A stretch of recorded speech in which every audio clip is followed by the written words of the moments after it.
예, 오늘 이 종려주일이라고 하는데요. 종려주일은 예수님께서 마지막 십자가에 달려 돌아가시기 위하여 예루살렘 성으로 마지막 들어가십니다. 그 한 주간이 고난주간이고 또 그때에 이제 요일로 따지면 오늘입니다. 바로 주일날 예수님께서 예루살렘 성, 저 사진에 나온 것처럼 많은 백성들이 환영하는 가운데 그렇게 들어가게 됩니다. 그런데 그때 많은 백성들이 종려나무 가지를 흔들면서 그러면서 예수님을 환영하는데 그 종려나무 가지를 흔든 날이다. 그래서 종려주일이라 이렇게 부르고 있습니다. 자, 이 종려주일은 우리 주님께서 바로 영원한 승리하시는 그런 승리의 주가 되시는 것을 상징하기도 하는데요. 자, 오늘 우리가 주님과 함께 저 자리에 가서 가지는 못했지만 우리가 어떻게 종려주일을 맞이하며 또 이 종려주일에 또 어떠한 것들이 있었는지 우리 함께 은혜를 나누기를 원합니다. 자, 첫째로 먼저 순종이 있었다라는 것입니다. 2절에 이르시되 너희 맞은편 마을로 가라. 그리하면 곧 매인 나귀와 나귀 새끼가 함께 있는 것을 보리니 풀어 내게로 끌고 오라 그랬어요. 자, 이렇게 문장은 길지만 딱 두 동사로 정리할 수가 있겠습니다. 가라라는 단어와 오라라는 단어. 그렇죠? 보입니까? 하나는 맞은편 마을로 가라 예수님 말씀하셨고요. 그 다음에 나귀를 내게로 끌고 오라라는 말씀입니다. 이 명령을 제자들에게 하셨기 때문에 제자들이 순종하기 어렵지 않은 명령이 아닌가. 맞은편 마을로 갔다가 오는 건데. 근데 오는 게 문제죠. 갔다 오는 게 중요한 것이 아니라 올 때 뭘 해야 돼요? 바로 나귀와 나귀 새끼를 데리고 와야 됩니다. 날 데려가 주세요 하고 가만히 있는 게 아니고, 자, 지금 다른 주인이 있습니다. 당연히 나귀니까 주인이 있죠. 더군다나 새끼 딸린 나귀인데요. 그런데 그 나귀를 데려올 때 그냥 돈 주고 사오는 거라면 뭐가 문제겠어요. 근데 주님이 그냥 끌고 오라 그러거든요. 그리고 끌고 올 때 주인이 가만히 있겠습니까? 왜 남의 나귀를 데려갑니까? 라고 얘기를 할 때, 야, 이거 참 어렵고 곤란한 상황이 생길 수가 있습니다. 그럼에도 불구하고 제자들은 순종했다라는 거예요. 중요한 것은 순종입니다. 물론 주님께서 그때 생길 여러 가지 상황을 아시고 이렇게 미리 말씀하십니다. 누가 너희에게 이 낙이 왜 끌고 가느냐? 라고 묻거든 주가 쓰시겠다 하라. 그렇게 전하라 그랬어요. 주가 쓰시겠다. 한번 따라 하실래요? 주가 쓰시겠다 하라. 네, 아주 간단한 말인데, 자, 이 단어 한마디가 바로 그때의 제자들은 아무튼 누가 뭐라고 할지는 모르지만 물어보면은 주가 쓰시겠다고 합니다. 요 한마디만 하려고 그러고는 갔단 말이죠. 그죠?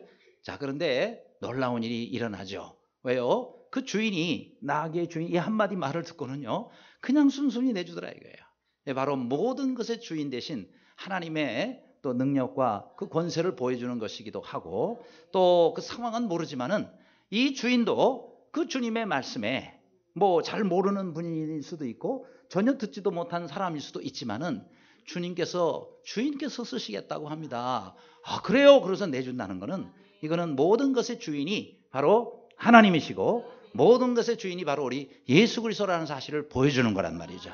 아무쪼록 우리의 매일매일의 삶 가운데 진정한 주인은 내가 아니라 예수 그리스도 우리 주님이라는 사실을 아시기를 바랍니다.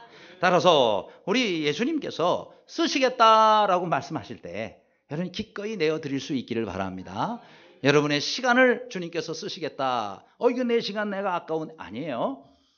여러분, 우리가 모든 시간도 우리 예수님이 주인이시에요. 왜요? 예수님 우리가 주여라고 부를 때는, 주님, 주여라고 부를 때는 내 모든 것의 주인이 우리 주님이십니다. 그렇다면 여러분의 시간도 여러분 게 아니란 말이죠. 주님께서 네 시간 좀 쓰자 그러면 아멘. 그리고 몇 시간이나 쓰실랍니까? 그래서 여러분이 주님께 기꺼이 시간도 드리시기를 바라고, 또 여러분의 재능도 주님이 원하신다면 주님께 드리시기를 바라고, 여러분의 물질도 주님께서 원하신다면 기꺼이 드리실 수 있기를 바랍니다. 이때 이 주인은, 나귀의 주인은요, 사실 우리가 일반적으로 생각할 때 나귀 달라 그러니까 줬나 보지 이렇게 쉽게 생각하면 안 돼요. 왜냐하면 많은 나귀를 거느린 사람 같으면은 나귀 한 마리 주는 게 문제가 아닐 수가 있어요. 그러나 이 나귀가 지금 어디에 매여 있다는 것을 보면은 계속해서 쓰는 상태의 이 나귀라는 걸 알 수가 있습니다. 일반인들에게 있어서 이 나귀는요, 요즘으로 말하자면 우리 집에 승용차 같은 거예요. 그렇죠? 어디 갈 때에 어려운 사람들은 나귀 타고 가거든요. 그렇죠? 아주 부유한 사람은 마차나 말을 타고 가겠지만은 일반적인 서민들은 나귀 한 마리가 그렇게 그들에게 있어서는 재산 목록 1호가 될 수가 있다 이 말이죠. 그래서 우리가 지금 승용차 타듯이 그들은 나귀를 타고 이렇게 외출을 하고, 그 다음에 또 짐을 실을 때 어디다 실어요? 요즘에 말하자면 화물차 같은 그런 데다가 짐을 싣는 것처럼 나귀에다가 짐을 싣고 그러고는 외출을 한단 말이죠. 그러니까 요즘에 우리들에게서 승용차의 화물차 같은 것인데 그거를 주께서 쓰시겠다 그러니까 그냥 내드렸다. 여러분, 이 주인도 기꺼이 이 일에 있어서 순종했다는 겁니다. 따라서 여러분, 어떤 것을 주님이 우리에게 요청하시든 주가 쓰시겠답니다 그러면은 두말하지 않고 여러분 기꺼이 주님께 드리고 헌신할 수 있는 여러분들이 되시기를 바랍니다. 두 번째로 이 종려주일에 또 무엇이 있었나요? 겸손이 있었다라는 거예요. 5절입니다. 내 왕이 내게 임하나니 그는 겸손하여 나귀 곧 멍에 매는 짐승의 새끼를 탔도다, 이렇게 말씀합니다. 여러분, 예수님이 어떤 분이세요? 여기 보니까 내 왕이 내게 임하나니 그랬어요. 여러분, 예수님은 온 우주의 왕이십니다. 그런데 그 온 우주의 왕이신 주님께서 이 땅에 오셨는데 자신의 성전으로 가시는데 뭐예요? 짐승의 정말 보잘것없고 하찮은 나귀 새끼를 타고 들어가신다는 그 모양으로 얼마나 우스꽝스럽습니까? 그렇죠? 보통 왕 같으면 뭘 타고 가야 돼요? 아주 멋있는 마차를 타고 가든지 아니면은 전용 무슨 뭐 준마, 아주 멋있는 명마 이런 거를 타고 가지 않습니까? 그렇죠? 요즘에 뭐 대통령도 무슨 대통령 비행기도 전용기라는 게 있다면서요? 응? 뭐 우리가 타는 그런 일반적인 자동차나 비행기를 타지 않습니다. 전용기가 있는 거예요. 마찬가지로 당시의 왕들은 얼마나 참 대단한 것들을 가지고 있었겠습니까?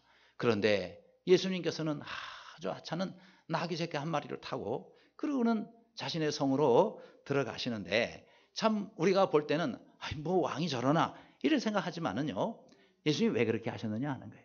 왜 그렇게 하셨느냐? 자, 먼저는 예수님이 겸손하시기 때문에 그런 거예요. 그렇죠? 겸손하지 않으면 왕이 나귀를 타겠습니까? 그렇죠? 없으면 걸어갈지 몰라도 나귀를 타겠냐면. 근데 예수님은 기꺼이 타셨단 말이죠. 또 하나가 있습니다. 예수님은 모든 걸 버리시고 이 땅에 오셨어요. 천국의 부요를 버리시고 천국의 높은 지위를 버리시고 이 땅에 오셔서 정말 어렵게 사셨습니다. 그런데 자, 그 주님 왜 그렇게 하셨죠?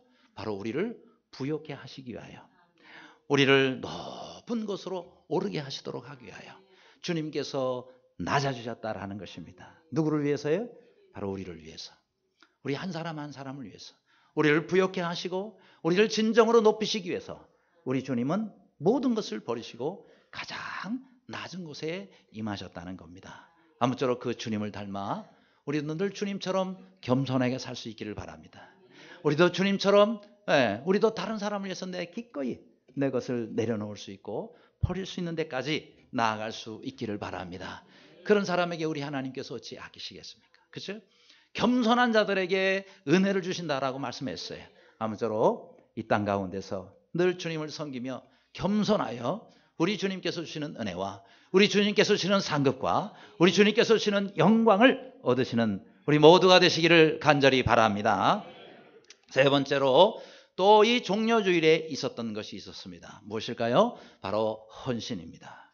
자, 7절 말씀 다 같이 읽겠습니다. 시작. 나귀와 나귀 새끼를 끌고 와서 자기들의 겉옷을 그 위에 얹음에 예수께서 그 위에 타시니. 아멘. 자, 예수님께서 지금 제자들이 끌고 온 그 나귀 새끼 위에 타시는데 그때에 제자들이 자신들의 겉옷을 전부 벗어가지고 그리고 그 나귀 새끼 위에다가 깔아드렸단 말이죠. 왜 깔죠? 예수님께서 조금이라도 좀 덜 불편하시도록 하기 위해서. 보통 여러분 말을 타면은요, 말 한 장이라는 게 있지 않습니까? 말 한 장을 타야 훨씬 더 안전하고 편하게 탈 수가 있습니다.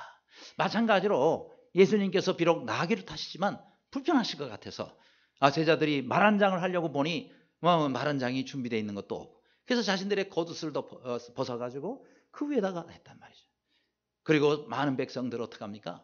전부 자신들의 겉옷을 벗어가지고 예수님이 가시는 길에다가 전부 깔아드립니다. 뭐 왕이 가신다 그러면은 아주 비싸고 좋은 양탄자 같은 것을 깔아드리겠지만은 예수님은 원치도 않으시고 나귀를 타고 가시는 때에 또 사람들은 양탄자 대신에 자신들의 겉옷을 벗어가지고 쫙 깔아드린다. 자, 여러분 그냥 많은 옷들 가운데 그냥 뭐 날도 더운데 잘 됐네 그냥 옷 벗어가지고 그렇게 해서 깔아드린 걸까요? 아니에요. 여러분 그 사람들은 매우 가난한 사람들입니다. 또 오늘날과 달리 옷도 별로 없어요. 그저 이거 벗으면은 나머지 입을 옷이 없는 겁니다. 그리고 당신은요, 뭐 우리는 안에 뭐 조끼도 있고 무슨 옷도 있고 뭐 안에 것도 있고 그러지만은 그 당시에 옷은요, 이거 벗으면 거의 안 남아 있어요.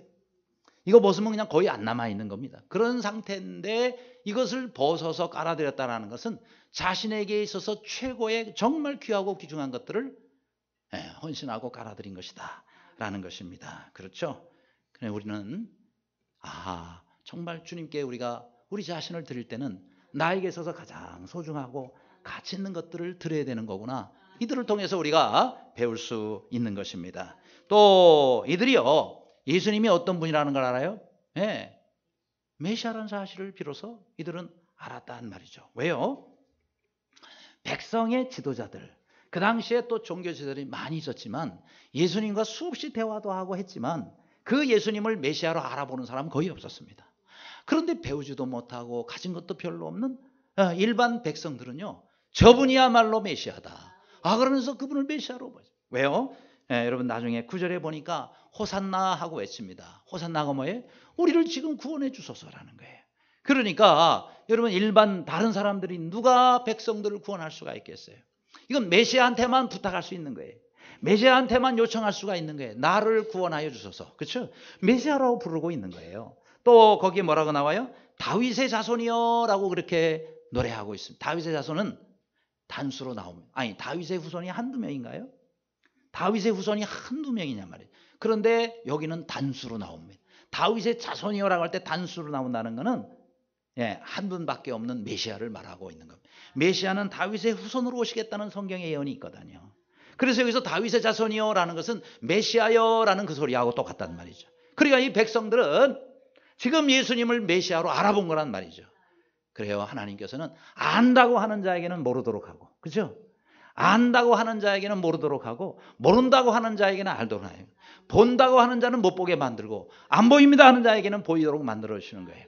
이것이 바로 우리 하나님께서 우리에게 베푸시는 은혜입니다.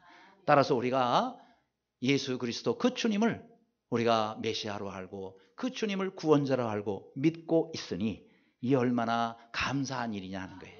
여러분 예수님을 메시아로 믿고 있는 사람이 지금 이 세상 가운데 그런 사람들이 더 많아요. 안 믿고 있는 사람이, 믿는 사람이 더 많아요. 안 믿는 사람이 더 많아요. 안 믿는 사람이 훨씬 많습니다. 그런데도 불구하고 우리는 그 예수님을 메시아라 알고 나의 구원자라 알고 그 주님을 여러분이 믿고 있다는 건 얼마나 감사합니까? 아무쪼록 그 메시아 되시고 나를 구원하시는 그 주님을 늘 붙잡고 의지하며 사는 여러분 모두가 되시기를 간절히 바랍니다. 그래요. 이렇게 많은 사람들이 주님 앞에 자신을 드리고 또 이렇게 겉옷을 들여 헌신하는 것처럼 우리도 우리 주님 앞에 내가 가지고 있는 것으로 주님께 자신을 드리고 헌신할 수 있기를 바랍니다. 우리 내일부터 고난주간으로 진행이 되는데 그 새벽에 여러분이 나와 주님 앞에 기도하시고 주님은 위해서 나한테 생명까지 주셨는데 여러분 내가 주님 앞에 내 자신의 시간을 들여서 기도한다. 이거 얼마나 귀하고 감사한 일입니까? 아무쪼록 주님 앞에 시간도 드리고 내 자신을 드리는 이번 한 주간이 되시기를 간절히 바랍니다. 끝으로 이 종려 주일에 우리 예수님께 또 무엇이 있었나요? 찬송이 있었다라는 겁니다. 자, 9절 말씀 다 같이 읽습니다. 시작. 호산나 다윗의 자손이여 찬송하리로다. 주의 이름으로 오시는 이여 가장 높은 곳에서 호산나 하더라. 아멘. 자, 여기서 보니까 예수님께서 예루살렘 성에 입성하실 때에 여러 가지 것들이 있었지만 그 중에 빼놓을 수 없는 것이 바로 찬송입니다. 찬송. 누구의 찬송이냐면 백성들의 찬송이다라는 겁니다. 자, 이 찬송은 한두 사람의 찬송이 아니었습니다.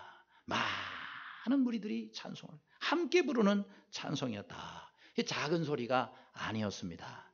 왜 작은 소리가 아니냐면은 여기에 9절에 나옵니다. 무리가 소리를 높여서라고 해요. 소리를 높여서. 그러니까 아주 큰 소리로. 예. 그 무리가 얼마나 되는 무리인지는 알 수 없지만은 많은 사람들이 모여서 예수님이 예루살렘 성에 들어가실 때 소리를 높여서 그를 찬송했다라는 것입니다. 따라서 여러분 우리가 예배를 드릴 때 찬송을 할 때요 입을 여시기를 바랍니다. 다 같이 찬송합시다 그러는데도 입에다가 쫙 채우고선요 끝까지 입을 안 열고 찬송 안 하시는 분도 계세요. 여러분 입을 여시기를 바랍니다. 그래요. 다른 때는 입 잠그고 계셔도 돼요. 다른 때는 좀 여러분 입을 무겁게 하셔도 돼요. 그런데 찬송할 때는 입을 여시고 찬송할 때는 소리를 높이시기를 바랍니다. 우리가 다른 거 할 때는 소리도 잘 질르잖아요. 어제 우리나라 프로야구가 개막이 됐다 그러더라고요. 이야, 막 사람들이 막 어마어마하게 모여가지고 그냥 막 우리 편 이겨라 그러는지 모르지만 아무튼 막 소리를 높이고 말이죠. 어쩌다가 안타 홈런이라도 지금 막 난리가 나고 뒤집어지고 그러죠. 그런데 교회 와가지고는 이러고 가만히 있다 그러면 주님께서 많이 섭섭하셔. 야, 너 어제 야구장에서는 그렇게 소리를 지르고 난리를 치더니 아 그래 나를 찬송하는 일에 있어서는 그렇게 네가 입 다물고 있냐? 라고 말씀하시면 어떡해요? 그래서 여러분 우리가 운동장에서는 입을 닫고 있을지라도 여러분 우리가 주님 앞에 와서는 소리를 높여 큰 소리로 찬송하시기를 바랍니다. 여러분 그 백성들보다 우리가 정말 더 부끄러운 모습이 되면 안 되잖아요. 아 그런 사람들도 열심히 찬송하는데 오늘날 우리는 이렇게 좋은 환경에서 이렇게 좋은 시간에 좋은 이런 장소에서 하나님을 찬송하자고 같이 얼마나 우리 교회 또 악기팀이 좋아요. 그렇죠? 이런 좋은 악기팀과 더불어 우리 찬양을 하는데 우리가 찬송을 입을 닫고 있으면 안 된다. 그래서 우리가 주님을 소리를 높여 매주일 찬양할 때마다 소리를 높여 찬송하시기 바랍니다. 그런데 여러분 이 세계에서 제일 높은 산이 어느 산이죠? 바로 저기 보이는 에베레스트 산입니다. 저 네팔에 있죠? 그래서 8,848m. 그보다 더 높은 산은 지구상에 없습니다. 그런데 저 산이요 제일 높다라고 얘기를 할 땐 반드시 조건이 있어요. 기준이 있어요. 그게 뭐냐? 해발이라는 단어가 거기 붙어야 돼. 해발 몇 미터? 8,848. 이 해발자가 붙어야 그 다음부터 말이 되는 거예요. 이게 뭐죠? 기준이 바다 위로부터 이 산의 높이가 얼마나 돼? 그 뭐예요? 바다 수면이 기준이라는 거예요. 이게 그래서 해발이라는 것입니다. 그러니까 산의 높이를 잴 때의 기준이 어디예요? 바다의 높이로부터 산이 얼마, 이게 기준이 됐을 때에 저 산이 제일 높은 거예요. 그런데요, 여러분 기준이 달라지면 에베레스트 산이 제일 높지 않답니다. 기준이 달라지면 예를 들어서 진짜 산의 높이는요 뿌리부터 재야 돼요. 산의 뿌리, 그렇죠? 뿌리부터 재야지. 산이요 물에 괜히 가려가지고 물이 한 중간쯤에 있으니까 뿌리부터 재려면 이 산이 어떻게 보면 제일 높은데 물이 중간쯤 있으니까 높이 솟아온 게 얼마 안 되는 거예요. 그러니까 그런 산들은 굉장히 억울한 거예요. 내가 진짜 높은데 물에 반이 가려 있어가지고 사람들 눈에 보이는 게 적게 보일 뿐이란 말이죠. 그래서 뿌리로부터 잴 때는요 에베레스트가 제일 높지 않다는 거예요. 저 미국 하와이 섬에 있는 마우나 케아 산이 뿌리로부터 재면은요 에베레스트보다 더 높은 산이랍니다. 그렇죠? 뿐만 아니라 기준이 또 바뀐다. 예를 들어서 지구가 있다 그러면 지구 중심으로부터 잴 때 높이가 또 달라진대요. 지구 중심으로. 그럼 지구 중심으로부터 높이를 잴 때 어느 산이 제일 높으냐? 저 남미의 적도에 가까운 침보라조 산 꼭대기가 지구 중심으로부터 잴 때 제일 높다는 거예요. 그러니까요 기준에 따라서 높은 산이 다 달라질 수 있다라는 것입니다. 자, 이건 뭘 말하죠? 우리의 삶의 기준도 달라질 수 있다라는 거예요. 세상 사람들이 볼 때에 저 사람 성공한 사람이야. 저 사람 진정으로 뭐 한 사람 이렇게 말할지 모르지만 그건 세상 사람들의 기준을 놓고 볼 때 그런 것이고 여러분 진정한 기준은 하나님께서 세워주시는 것입니다. 성경의 기준이 있고요. 또 하나님께서 세우시는 기준으로 볼 때는 다 달라질 수가 있습니다. 누가 정말 성공한 인생이냐라고 할 때는 하나님이 결정하신다. 하나님이 말씀하실 때에 이 사람이 진정 성공한 인생이다. 그 사람이 정말 성공한 인생. 왜요? 우리가 어디서 살아요?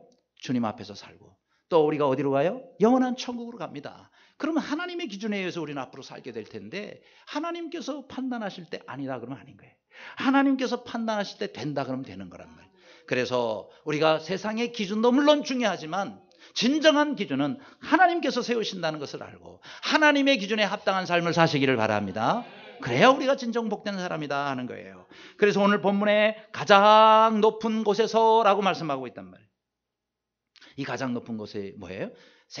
이 세상의 땅에서 가장 높은 곳을 말하는 것이 아닙니다. 바로 하늘을 말하는 것입니다. 하나님께서 계신 곳, 이곳에서 호산나 하더라 그랬습니다. 우리가 앞으로 영원히 살게 될 그 하늘을 소망하면서 그 하늘을 우리가 또한 바라보면서 사는 사람들 아니겠습니까? 자, 거기서부터 뭐라고 찬송을 해요? 호산나라고 부르고 있다는 거예요. 가장 높은 곳에서 세상 사람들은 몰라보고 그렇게 핍박하고 하지만 가장 높은 곳에서는, 그리고 이 땅에 무시받는 백성들의 입을 향해서, 그렇죠? 그 입을 통해서 호산나 찬송이 울려 퍼지고 있다라는 것입니다. 그럼 이 호산나라는 것이 뭐냐? 호시아나라는 말인. 그 호시아가 뭐냐면 구원하소서, 우리를 구원하소서, 구원해 주소서. 근데 끝에 나가 붙죠. 호시아, 이 나가 지금이라는 뜻이에요. 그래서 지금 우리를 구원해 주소서, 지금 구원해 주소서. 그래요. 지금 우리를 구원하실 분은 예수님 뿐입니다. 그 무엇이 우리를 구원해 줄 수가 있는 게 아니에요. 바로 주님이 우리를 구원해 주실 수가 있는 것입니다. 그래요. 여러분, 우리는 주님 앞에 오늘도 호산나 찬송 부르면서 주여 우리를 구원해 주소서, 또 우리의 가정을 구원해 주소서, 우리의 친척을 구원해 주소서, 내 남편, 내 자녀들을 구원하여 주소서. 그리고 주님께 이렇게 우리도 기도해야 됩니다. 주여 이 나라 이 민족을 구원해 주시고, 주여 내 직장, 내 일터를 다시 회복시켜 주시옵소서. 모든 것을 회복시켜 주시고 모든 것을 구원해 주실 분은 바로 예수 그리스도십니다. 그 주님께 오늘도 가까이 나아가시기를 바랍니다. 우리 주님께서 종려주일에 예루살렘 성으로 들어가실 때 우리도 함께 들어가면서 호산나 찬양을 할 수 있기를 바랍니다. 그럴 때 이 호산나 찬양을 통해서 우리에게 구원의 역사가 이루어진다라는 것입니다. 여러분, 우리의 마음의 문을 그래서 열어야 되는 거예요. 열어야 되는 거예요. 저기 보이는 사진처럼 여러분, 우리의 마음의 문을 닫고 있으면 안 돼요. 물론 우리가 한번 열어서 예수님께서 우리 안에 들어올 구원을 받았지만 늘 우리는 주님과 함께 동행할 수 있기를 바랍니다. 매일매일 주님을 향해서 우리의 마음의 문을 여시기를 바랍니다. 그래서 주님과 함께 동행하는 거예요. 어디로든지 동행하신 거예요. 그렇게 해서 늘 주님께서 가신 길을 함께 가고 또 주님께서 받으신 영광도 함께 받을 수 있는 우리 모두가 되시기를 주님의 이름으로 축원합니다. 기도하겠습니다.